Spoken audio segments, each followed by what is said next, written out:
Come make me tell you about the things them way I want, sir. Back in the days when the dancer used to warm, sir. When Clinton Lindsay used to bust them, make them go on, sir. Whole heap of artists Clinton bring come up America. Some never know say Clinton Lindsay. Hi, welcome to another episode of Now You Know with Clinton Lindsay. I want to thank you all for visiting my official YouTube page. Thank you for subscribing, for leaving your comments, and for spreading the word. This episode, I'm going to take you back to 1990. 1990, I got a call from a gentleman, Broadway. He was an African American, and his specialty was R&B artists, especially those from the South. Millie Jackson, B.B. King, Dorothy Moore, Bobby Blue Bland, Ray Charles, and those artists from the South. He said he got my number from the manager at the Beacon Theatre because he was telling the manager that he has a date with this Jamaican artist, and he has no idea how to promote this guy. And the Beacon Theatre told him that they have somebody that is the perfect person that he could work with to promote this reggae artist. I asked him who was that reggae artist. He said Dennis Brown. I'm like, Dennis Brown? You have Dennis Brown? He said, yeah, he had a date with Dennis Brown.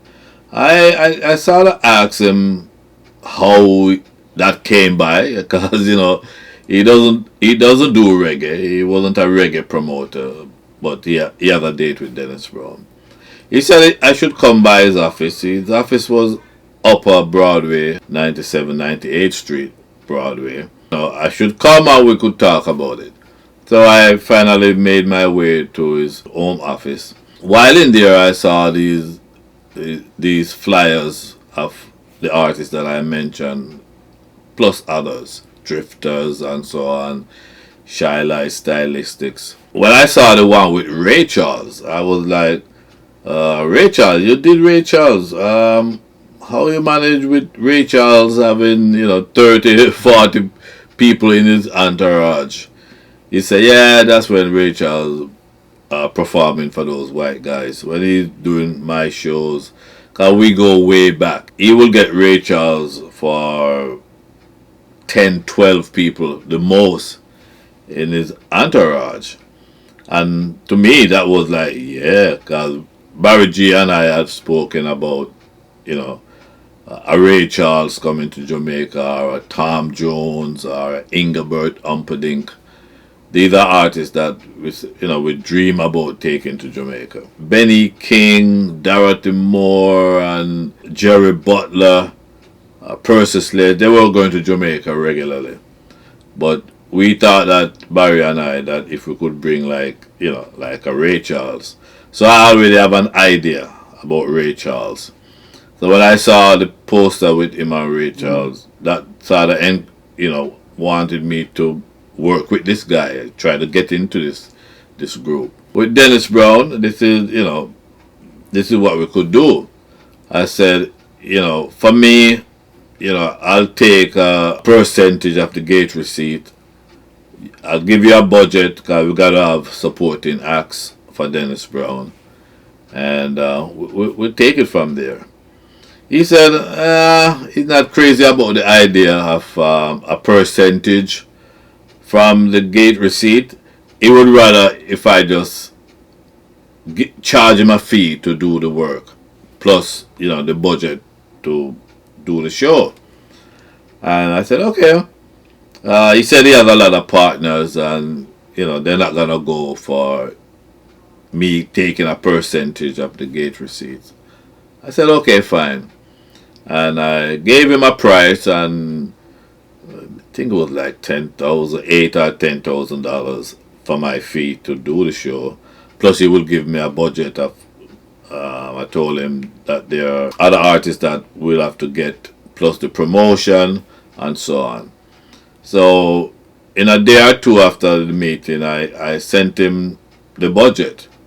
And I think I had gotten Delroy Wilson and Early B as supporting acts for Dennis Brown.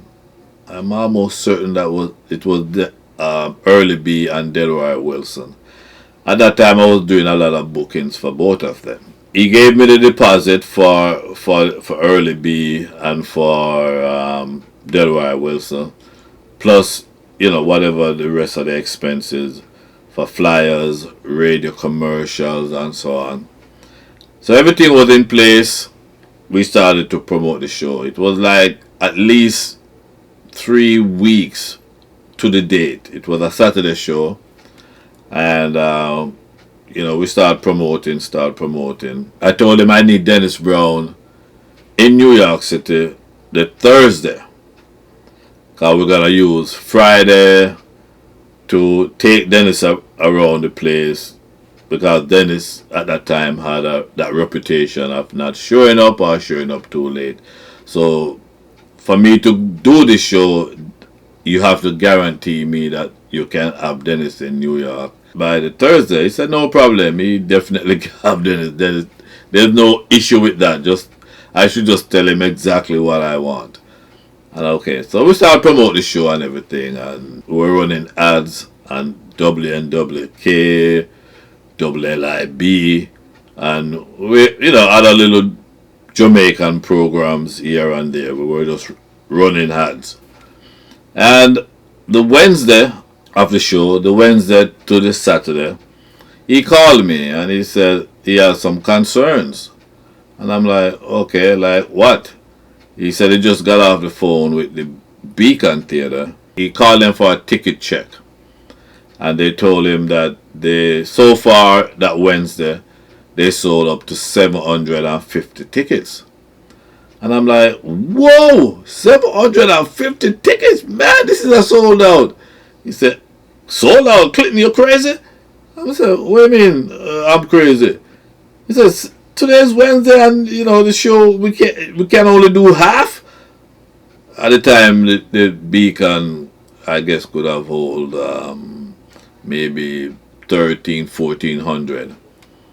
I'm going to say, yeah, for a reggae show, you do 50% in advance. That's a sold out show. He said, nah, man, that's a flop show, man. That's a flop show. I said, Broadway, didn't you hire me to do this thing? I said, yeah, but we're spending the money and it's not looking good. And I said, listen, in my community, if you can do 50% on a Wednesday, you have a sold out show. And I have to explain to him. Our audience is a walk up audience. They would rather walk up and pay that $5 or $10 more after they hear the artist on the radio, after they are guaranteed that the artist, is in town and definitely gonna be at the show. We have had our history of artists not showing up because of, not getting their work permit on time and all these other factors. You do your shows, your artists live right here in America, you get them there. But these guys have to fly in. So yes, our audience would don't mind paying that extra $10. We're gonna have Dennis Brown and Gil Bailey the Friday night.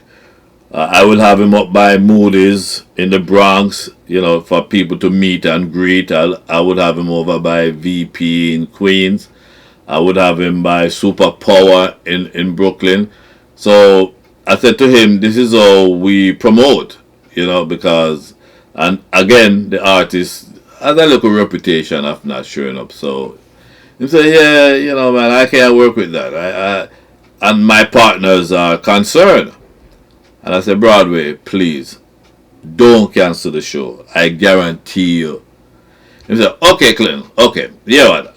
I'm going to, what you said now, I'm going to go back and talk to my partners.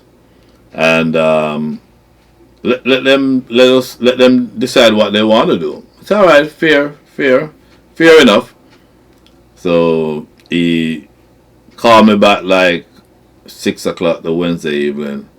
Oh, sorry, Clinton, but the guys them said nah, they can't take the chance, and they rather call it quit now and save whatever. I said, no, Broadway, don't cancel. He said, Clinton, the decision is made. We cancel. We're going to notify the Beacon Theatre and wherever they have tickets selling, but they can't. So I said, listen, you canceling it, you still have to pay me my fee. And I said, that's not a problem. You know, we're not going to get back the deposit from the artist, but you cancel the show has nothing to do with me, so I need the rest of my money. And, you know, there was not an issue with that. I got my fee because I did my work. So that was a show with Dennis Brown that never happened at the Beacon Theatre. I know, now you know. Thanks for watching, and continue spreading the word, and keep looking out for more episodes.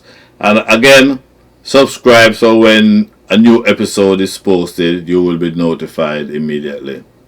Thank you very much, and you take care. And Lindsay a promoter. Bring up the biggest set of artists from Jamaica. Like Super Cat and Mr. Early be the doctor. Only for artists, no for them me can't remember. Who can remember when them used to keep Jamaica? The kind of show that used to give out no for water. To reggae artists.